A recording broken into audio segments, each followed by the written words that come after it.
देश की प्रतिष्ठित चिकित्सा प्रवेश परीक्षा नीट में हुए पेपर लीक मामले को लेकर शनिवार को जिला कांग्रेस कमेटी गुना ने सड़क पर उतरकर उग्र प्रदर्शन किया। प्रदेश कांग्रेस कमेटी के आह्वान और पूर्व कैबिनेट मंत्री जयवर्धन सिंह के निर्देश पर कांग्रेस कार्यकर्ताओं ने निचला बाजार से जयस्तंभ चौराहे तक मशाल जुलूस निकाला। मशाल जुलूस में शामिल हुए बमोरी विधायक इंजीनियर ऋषि अग्रवाल ने केंद्र की भाजपा सरकार पर तीखा हमला बोला। उन्होंने कहा कि देश में मेडिकल कॉलेजों में प्रवेश की सबसे बड़ी परीक्षा का प्रश्न पत्र लीक हो जाना और बड़े पैमाने पर भ्रष्टाचार होना बेहद गंभीर है। इस धांधली से परीक्षा में बैठे 23 लाख छात्रों और उनके अभिभावकों की सालों की मेहनत पर पानी फिर गया। इन बच्चों ने डॉक्टर बनने की उम्मीद से दिन रात एक करके तैयारी की थी। विधायक अग्रवाल ने आरोप लगाया कि इतनी बड़ी अनियमितता के बावजूद केंद्र सरकार कोई कारगर कदम नहीं उठा पा रही है, जिससे प्रतीत होता है कि प्रधानमंत्री और केंद्रीय शिक्षा मंत्री इस व्यवस्था को संभालने में सक्षम नहीं हैं। उन्होंने मांग की कि मामले की निष्पक्ष और त्वरित जांच कर शिक्षा क्षेत्र में बैठे दलालों और दोषियों को कम से कम आजीवन कारावास की सज़ा दी जाए।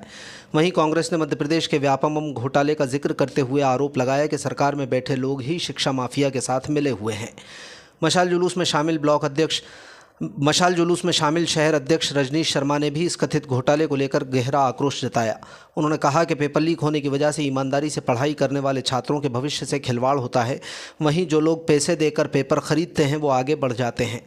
ये लोकतांत्रिक और सामाजिक व्यवस्था के लिए घोर निंदनीय और चिंतनीय है। इस प्रदर्शन में कांग्रेस के छात्र संगठन एनएसयूआई के जिलाध्यक्ष पलेशुराज ने आंकड़ों के माध्यम से केंद्र और राज्य की भाजपा सरकारों को घेरते हुए कहा कि बीते 7 साल में भाजपा राज में अलग अलग विभागों और परीक्षाओं के करीब 70 प्रश्न पत्र लीक हो चुके हैं, लेकिन सरकारें हाथ पर हाथ धरे बैठी हैं और ये सिलसिला लगातार जारी है। कांग्रेस ने चेतावनी दी कि अगर छात्रों को न्याय नहीं मिला तो आंदोलन को और उग्र किया जाएगा। मशाल जुलूस में पूर्व जिलाध्यक्ष मेहरबान सिंह धाकड़, हरिशंकर विजयवर्गीय, नेता प्रतिपक्ष शेखर वशिष्ठ, पंकज कनेरिया, हलीम गाजी, आबिद खान, रणवीर कुशवाहा आदि सहित सैकड़ों कार्यकर्ता शामिल हुए। आप सभी को विदित है कि हमारे देश का मेडिकल का सबसे बड़ा एग्जाम नीट, इसका पेपर लीक हो गया, जिसमें भारी भ्रष्टाचार हो रहा है। पिछले साल भी पेपर लीक हुआ था।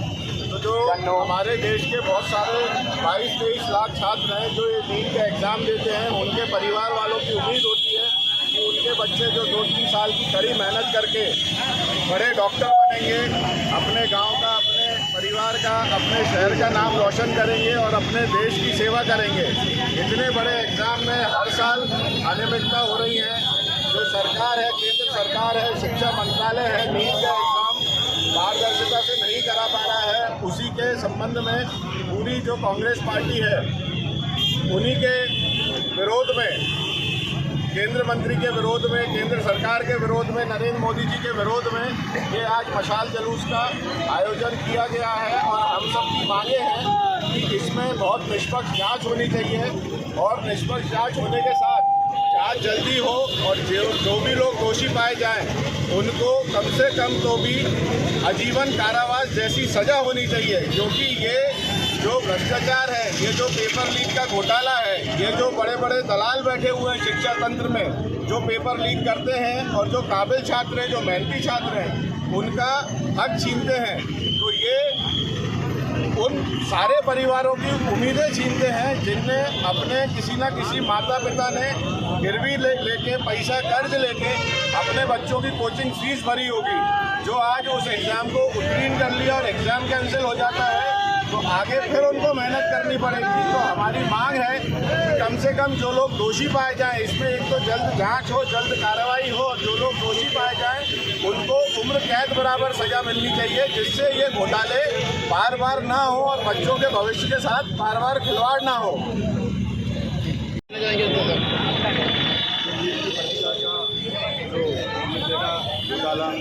बहुत बड़े स्तर पर घोटाला हुआ है, लाखों करोड़ों का घोटाला है।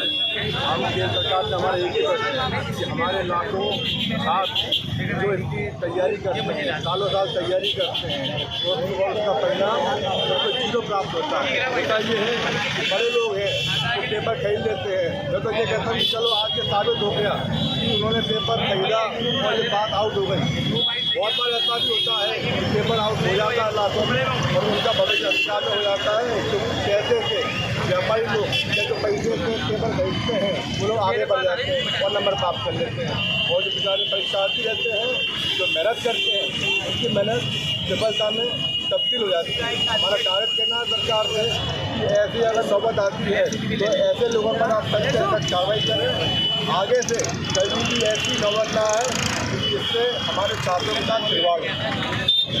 आंदोलन किया, मसाल जली से खिलाया। देखिए, ऐसा है कि ये पहली बार तो हुआ नहीं है। पिछले 7 साल में 70 पेपर लीक हो चुके हैं भाजपा सरकार की राज में, और ये लगातार एक क्रम बना हुआ चला आ रहा है। उसमें कई भाजपा के नेता भी सम्मिलित बताए जा रहे हैं। और आपने ये देखा होगा कि जब छात्र एक एग्जाम के लिए तैयारी करता है, वो दिन रात मेहनत करता है, उनके माँ बाप लाखों रुपये उनकी फीस जमा करते हैं। गरीब किसान रहता है, वो किसान अपने बच्चों के लिए उनकी ज़मीनें गिरवी रख देता है, तब जाके बच्चे की पढ़ाई हो पाती है। दिन रात सालों की पढ़ाई लगती है, तब जाके एग्ज़ाम की तैयारी होती है। उसमें कुछ चुनिंदा लोग आते हैं, कुछ चंद पैसे देते हैं, और उसके बाद में वो पेपर लीक हो जाता है। तो जो मेहनत करने वाले असल छात्र होते हैं, उनका इतना बड़ा संघर्ष जो है वो व्यर्थ चला जाता है।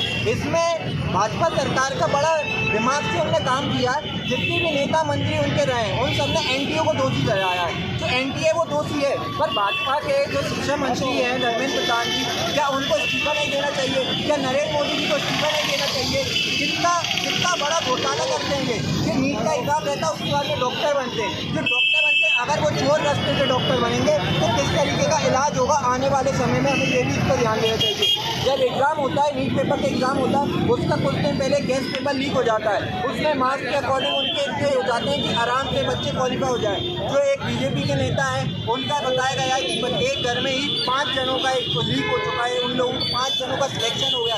उनने बड़ी बधाइयाँ देना चालू कर दी, और उसके बाद में देखा गया उनको पकड़ लिया तो उनके घर वाले बोलते हैं कि बड़े लोगों को छुपाया जा रहा है। तो कौन कौन से ऐसे बड़े लोग हैं जिनको वो भाजपा सरकार के जिन्हें वो छुपा रहे हैं? और एक तरीके से जो क्रम बना आ रहा है, एग्जाम लीक, पेपर लीक, इनका सीधा मुद्दा है कि युवा जो रहेंगे वो पढ़ नहीं पाएंगे, लिख नहीं पाएंगे, तो वो बेरोजगार हो जाएंगे। और अगर बेरोजगार युवा रहेगा तो आवाज़ उठाएगा। पर जब बेरोजगार युवा, हमारे साथी जब भी बोला है, सिंहासन जरूर डोला है। और आप देखिए, इसी वजह से या तो बस सभी छात्रों से, सभी युवा वर्ग से करना है कि जैसे बीजेपी सरकार बनी, उसमें युवाओं का भी बड़ा योगदान है। तो जब एक अफसर होते हैं, उनके लिए उनको एक पर्टिकुलर एग्जाम देके बनना पड़ता है। पर नेता, विधायक, मंत्री या मुख्यमंत्री, प्रधानमंत्री बनने के लिए कोई एग्जाम नहीं होता। इसलिए हमारे प्रधानमंत्री से लेकर सरपंच से लेकर प्रधानमंत्री तक के चुनाव में कम से कम ग्रेजुएट लोग बैठे, तब जाके सिस्टम सुधरेगा।